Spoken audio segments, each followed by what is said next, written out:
Assalamualaikum, selamat pagi. Waalaikumsalam, pagi Kak. Silakan duduk dulu. Halo Safa, salam kenal ya. Aku Jihan, ahli gizi di sini. Santai aja ya, ini ngobrol biasa aja kok, bukan dokter yang mau periksa yang bikin kamu deg-degan. Gimana perjalanan ke sini naik apa? Halo Kak, tadi kesininya naik ojol sih karena nggak terlalu jauh. Oh, gitu ya Safa. Kamu udah lihat hasil lab kamu belum? Boleh aku tanya, menurut kamu sendiri, kamu merasa gimana belakangan ini secara fisik? Cerita aja, bebas. Belakangan ini sih sering banget ya capek Kak. Padahal nggak ngapa-ngapain. Pusing juga sering, terutama kalau berdiri cepat gitu. Terus konsentrasi di kelas juga susah. Sempat dikira lebay sih sama teman-teman. Wah, itu pasti bikin gak nyaman banget ya. Capek terus padahal gak banyak aktivitas, terus dibilang lebay lagi.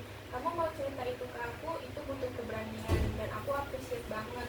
BTW, itu yang kamu rasain bukan lebay sama sekali ya, itu alasan secara medis dan justru bagus kamu datang ke sini.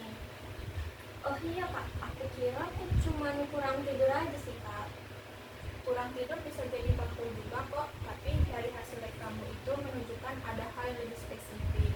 Boleh aku cerita sedikit sambil kita lihat ini bersama?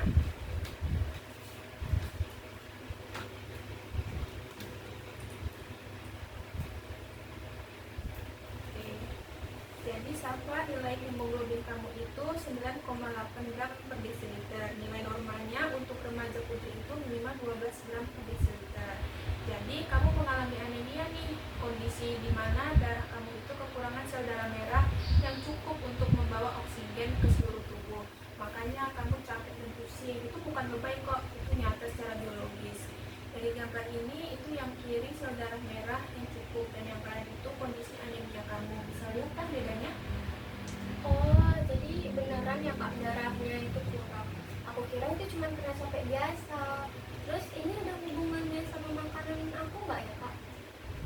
Kamu langsung nyambung ya. Iya, salah satu penyebab utama anemia pada remaja putri itu kurangnya asupan zat besi dari makanan. Sekarang boleh aku tanya, kamu dalam seminggu itu makan daging, ikan, atau ayam berapa kali kira-kira? Kalau untuk daging merah kayak sapi itu jarang banget Kak, mungkin sebulan sekali. Terus untuk kalau ayam mungkin 2 sampai 3 kali seminggu. Ikan aku kurang suka sih Kak baunya. Oke, kalau untuk sayur hijau kayak bayam, brokoli, kangkung itu sering nggak dimakan? Nggak terlalu sih Kak, aku lebih suka kentang goreng atau mie. Sayur itu rasanya aneh buat aku. Jujur banget ya kamu, aku respect itu sih. Terus aku perhatiin dari data, kamu sering minum teh ya setelah makan? Iya Kak, hampir tiap makan siang aku minumnya teh. Itu kebiasaan dari kecil sih Kak. Oh, gitu ya. Jadi Safa, ini ada leaflet. Di sini ada penjelasan. Jadi teh itu mengandung tanin yang mengikat zat besi dan mencegah untuk diserap tubuh. Jadi kalau kamu minum teh barengan saat makan, zat besi dari makanan itu nggak bakal keserap secara optimal. Safa tadi kan bilang pengen tidak capek lagi, pengen konsentrasi di kelas, tapi di sisi lain ada kebiasaan seperti ini kan justru mempersulit ya. Jadi kamu merasa ada gap nggak antara yang kamu mau dan yang lagi terjadi sekarang? Iya sih Kak, kalau dipikir-pikir kayak gitu ya. Aku mau nggak capek, tapi makannya malah yang bikin capek. Oke, jadi Safa, kalau kamu bisa pilih, kalau anemia kamu sembuh, hal pertama yang kamu pengen lakuin itu apa? Yang selama ini merasa terhambat karena capek terus? Aku pengennya bisa ikut eskul dance lagi sih Kak. Aku sempat ikut waktu kelas 9, tapi berhenti karena ngerasa nggak kuat fisiknya. Teman-teman aku masih aktif, akunya yang ketinggalan. Dance itu passion yang kuat banget, dan kamu sadar sendiri bahwa kondisi fisik kamu sekarang yang menghalangi. Itu insight yang penting banget, Safa. Sekarang kalau aku tanya dari report yang ada di sini tentang makanan kaya zat besi, ada nggak yang kamu rasa bisa mulai kamu coba yang paling realistis deh untuk kamu? Tempe dan tahu itu ada ya Kak di daftar makanan zat besi. Itu aku suka sih Kak, sama telur. Kalau daging merah kayaknya susah Kak karena mahal dan aku juga nggak suka. Tempe, tahu, dan telur itu pilihan yang sangat cerdas. cerdas. Kamu sendiri udah nemuin ya dari leaflet, itu artinya kamu sudah mulai berpikir untuk berubah. Untuk daging merah itu memang mahal, aku ngerti kok, tapi kalau untuk ikan teri kering juga ada kandungan zat besinya kok, itu lumayan tinggi dan murah. Ada juga kan tabel di situ. Oh iya, teri itu ada ya kak. Nah, nanti aku bisa minta mama masakin deh. Nah, terus satu lagi nih yang ada di leaflet ini, untuk menyerap zat besi secara optimal, kamu perlu vitamin C. Artinya setelah makan tempe atau tahu, kamu bisa minum air jeruk keras atau makan buah seperti jeruk atau jambu dan juga mangga. Dan untuk teh kopi itu sebaiknya ditunda dulu ya, minimal 1-2 jam setelah kamu makan. Gimana? Kedengarannya nggak terlalu berat kan? Sebenarnya nggak terlalu berat sih kak.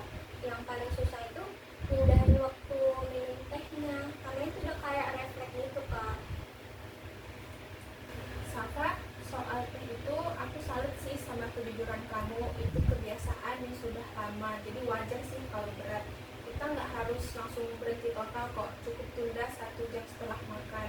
Jadi kamu tetap bisa minum teh, cuma waktunya aja yang digeser. Masih bisa kan? Oh, jadi nggak harus berhenti sama sekali ya kak? Kalau gitu bisa sih untuk dicoba. Iya, nggak harus berhenti total kok. Intinya jangan barengan saat makan. Sekarang aku mau tunjukkan satu lagi deh di leaflet ini yang terakhir, tentang tablet tambah darah atau TTD. Kamu tahu kan TTD itu apa? Tahu kak, sering dikasih juga di sekolah. Tapi aku jarang minum karena katanya bikin mual dan BAB-nya jadi hitam. Aku jadi takut sih kak. Itu wajar banget kok Safa, dan kamu nggak sendiri kok yang merasakan hal itu. Di leaflet ini juga ada tips minum TTD supaya efek sampingnya itu minimal. Minum TTD malam sebelum tidur setelah makan. Jangan minum barengan teh dan susu. Minumnya bareng air putih dan juga jus jeruk. Kalau minum malam mualnya itu nggak terlalu terasa kok, karena kan kamu langsung tidur ya. Kalau BAB-nya jadi hitam itu normal kok, karena zat besi yang tidak terserap. Itu aman, bukan tanda bahaya. Coba cara ini 1 minggu dulu gimana? Oh, selama ini aku minum PTD itu pagi sebelum sarapan kak. Jadi emang sering mual. Kalau malam mungkin jadi lebih baik ya. Pas banget itu yang bikin kamu mual selama ini, waktunya kurang tepat. Sekarang kamu udah tahu kan cara yang lebih nyaman. Dan satu hal lagi, di leaflet ini kan ada QR code ya, yang bisa kamu scan untuk video cara minum TTD yang benar. Kamu bisa simpan ini dan tunjukkan juga ke teman-teman yang punya masalah sama kayak kamu. Wah, bisa di-share juga ya kak. Soalnya teman-teman aku banyak yang nggak mau minum TTD juga. Oke Safa, kita udah ngobrol banyak ya, dan aku mau merangkum semua tadi.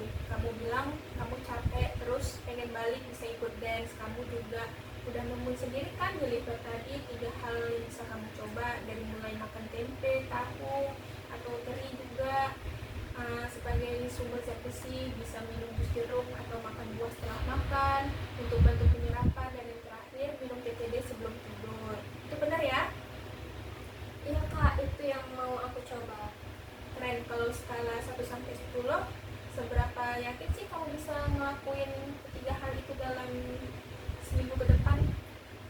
Untuk tempe dan buah mungkin di 8 kak. Terus untuk PTD malam itu 7. Yang paling susah itu mindah tehnya, mungkin di 6 sih kak. 7, 8, 6. Semua di atas 5 ya. Artinya keyakinan kamu lebih besar daripada keraguan kamu. Kalau dalam 2 minggu ini ada 1 atau 2 hal yang berhasil aja, itu udah luar biasa kok, gak harus sempurna. Kalau pulang aja ya leaflet ini, di halaman terakhir ada checklist mingguan juga yang bisa kamu isi sendiri untuk pantau perkembanganmu. Kalau ada pertanyaan, ada nomor kontaknya juga tuh di bawah leaflet. Kita ketemu lagi sebulan ke depan ya untuk cek perkembangan kamu. Dan kalau perlu cek HB ulang. Dan aku mau bilang, Safa udah tunjukin sesuatu yang jarang banget. Kamu mau jujur, mau mendengarkan, mau cari solusi sendiri. Itu modal terbesar untuk sembuh dari anemia. Makasih ya kak, aku nggak nyangka ternyata ada yang bisa aku ubah tanpa harus perubahan yang besar. Dan leaflet ini helpful banget sih kak